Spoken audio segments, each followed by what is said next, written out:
জানাই আসসালামু আলাইকুম। অন্য ধর্মবর্ণ সকলের প্রতি আন্তরিক শুভেচ্ছা অভিনন্দন। আজকে 13ই আগস্ট, একদিন পরে 15ই আগস্ট। শোকের মাস চলছে।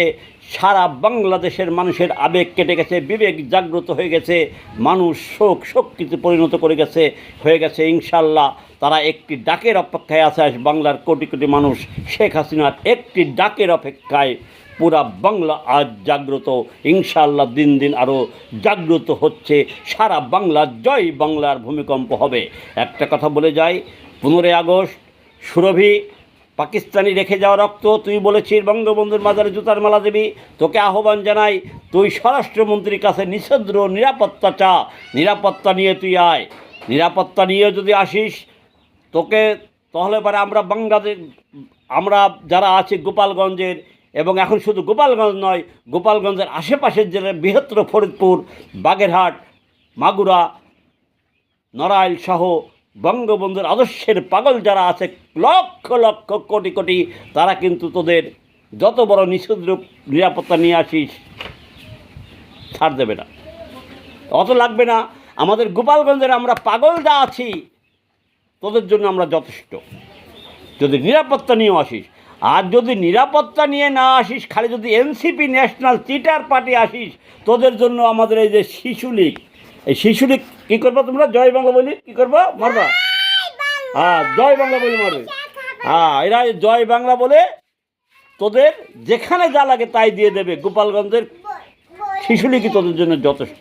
তবে একটা কাজ করতে পারিস, তোদের বাপ দাদা নানার দেশ পাকিস্তানের কাছে তোরা সাপোর্ট চেতে পারিস যে আমরা গোপালগঞ্জ যাবো, বঙ্গবন্ধুর কবরে জুতার মালা দিতে আমাদের একটু নিষিদ্ধ নিরাপত্তা দাও। তবে সুরভি, তোকে একটা কথা বলি, আমি বলতে বাধ্য হচ্ছি, তোর নিষিদ্ধ, তোর সামনের ছিদ্র আর পিছনের ছিদ্র, তোরা যে এনসিপির যে কয় খানকি মাগে আসিস, এই ছিদ্রগুলো তোরা বন্ধ করে আসিস।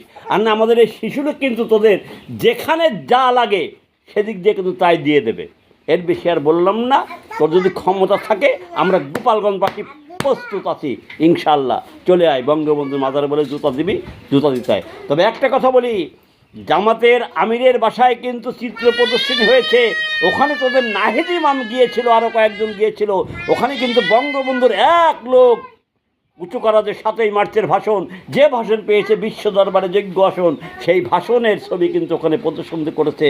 এবং জামাতের আমির বলেছে 7ই মার্চের বঙ্গবন্ধুর ভাষণই যুদ্ধের সূচনা, এবং বঙ্গবন্ধু শেখ মুজিবুর রহমান স্বাধীনতার মহান নায়ক। আরও অনেক কথা বলেছে।